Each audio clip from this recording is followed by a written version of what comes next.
आज हमने set notation के बारे में बताना है आप लोगों को कि सेट को किस तरह हम ज़हर कर सकते हैं। सेट नोटेशन, सेट को ज़हर करने का तरीका।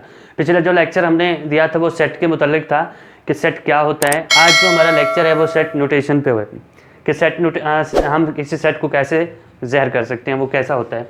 सबसे पहले जब हम सेट को डिफ़ाइन कर रहे होते हैं, अगर हमारे पास कोई सेट है, जैसे मैं कहता हूँ कि नेचुरल नंबर का एक सेट है, set of natural number 1 2 3 4 5 6 up to so on.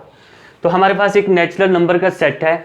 उस सेट को हम कोई नाम देते हैं, वो कैपिटल लेटर होना चाहिए जो कि n है।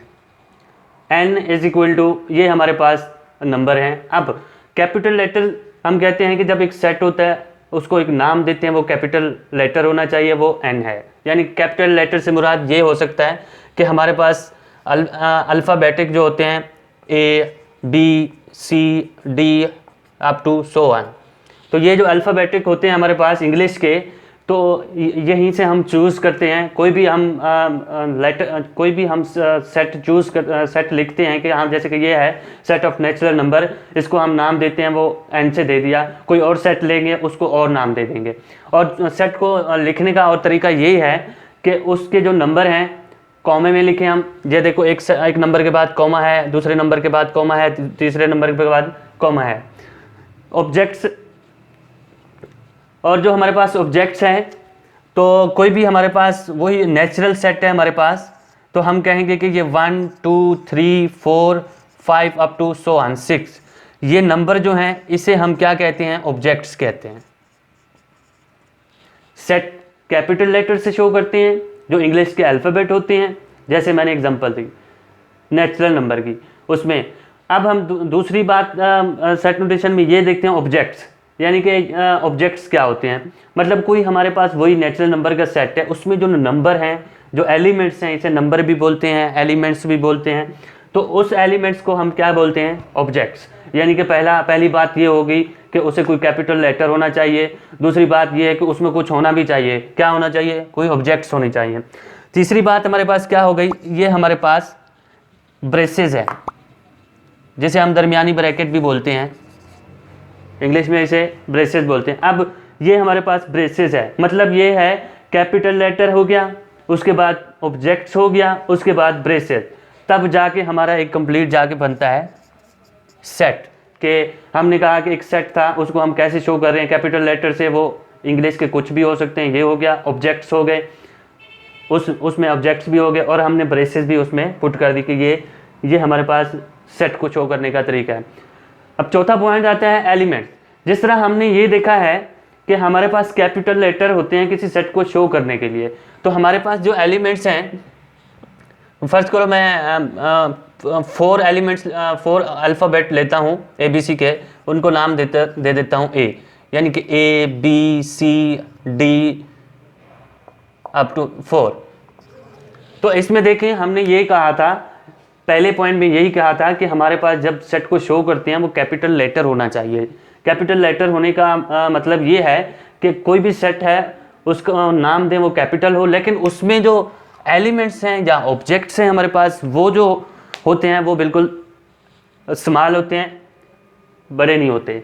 तो ये हमारे पास पॉइंट को क्लियर हो गया। दूसरा, नो रेपिटेशन। वही बात, फर्ज कर लो हमारे पास कोई सेट, मैं ऊपर वाला ले रहा हूँ, एक सेट है A B C D और A। तो हमने ये देखा सेट में यही होता है कि उसमें रेपिटेशन नहीं होनी चाहिए। अब देखें, इसमें एक दफ़ा A आ रहा है, दूसरी दफ़ा भी A आ रहा है, तो सेट में क्या होना चाहिए? रेपिटेशन भी नहीं होनी चाहिए। अगर रेपिटेशन आ रही है तो ये सेट नहीं है। दूसरा है कि हमारे पास प्रेजेंस ऑफ एलिमेंट। फर्ज करो एक सेट है हमारे पास A, तो हम कहते हैं कि ये सेट है हमारे पास 5 इवन नंबर 2 4 6 8 और 10, ये 5 इवन नंबर हैं। प्रेजेंस ऑफ एलिमेंट्स से मुराद यही है कि ये जो नंबर्स हैं ये कहाँ से आए हैं, क्या कर रहे हैं। तो इसका मतलब ये है कि हम लिखते हैं कि ये 2 जो है वो बिलोंग करता है, इसको हम कहते हैं बिलोंग। बिलोंग टू यानी किसी चीज़ से ताल्लुक़ को शो करना, वास्ता शो करना कि ये बिलोंग टू, तो हम लिखते हैं कि ये जो नंबर है वो किससे बिलोंग कर रहा है, ए से कर रहा है। 4 भी किससे बिलोंग कर रहा है, ए से कर रहा है। और 6 भी ए से बिलोंग कर रहा है, अप टू सो ऑन। अब अगर हम कहते हैं कि इस नोटेशन यानी ये जो हमारे पास एप्सिलॉन है इसे हम क्या कहते हैं, बिलोंग टू कहते हैं।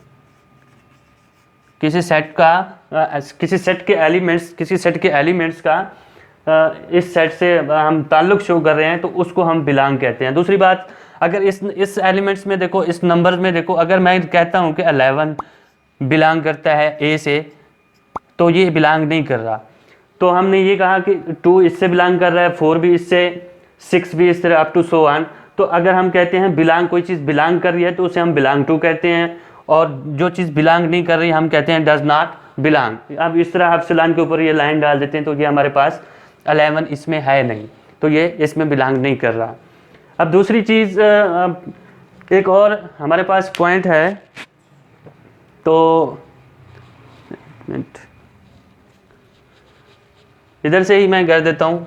7वां पॉइंट मैं लिख देता हूँ,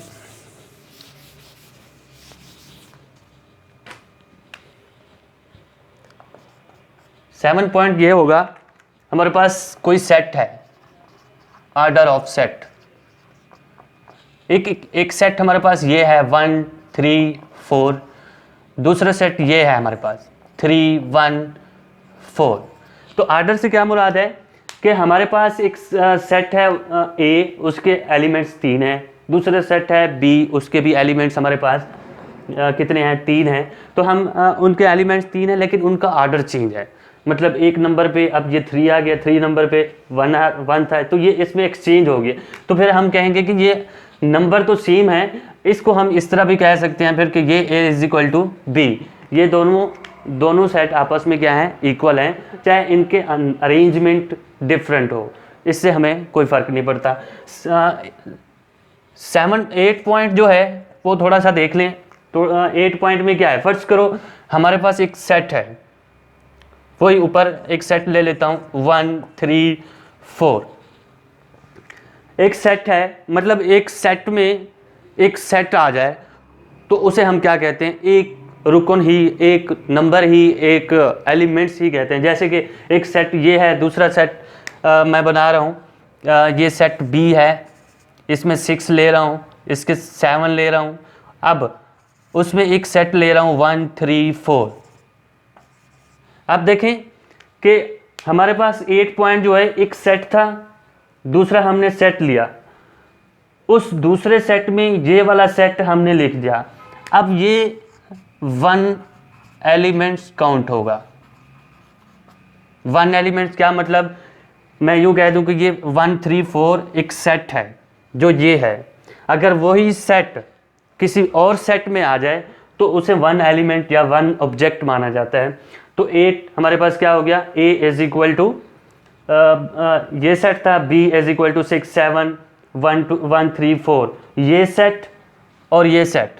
अब हमारे पास इसमें कितने एलिमेंट्स हैं, टोटल 3।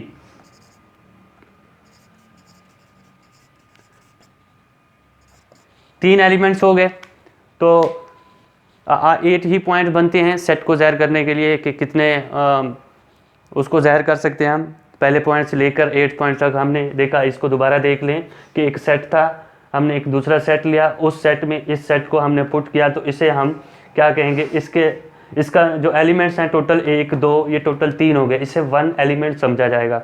ये नहीं समझा जाएगा कि ये इसके 3 एलिमेंट हैं, 1 2 3 4 5, नहीं।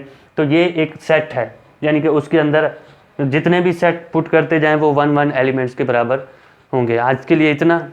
हमारे चैनल को सब्सक्राइब कर दीजिएगा, और कोई भी क्वेश्चन हो, कोई भी टॉपिक में कन्फ्यूजन हो तो बता दीजिएगा, इंशाल्लाह हम आपको लेक्चर दे देंगे।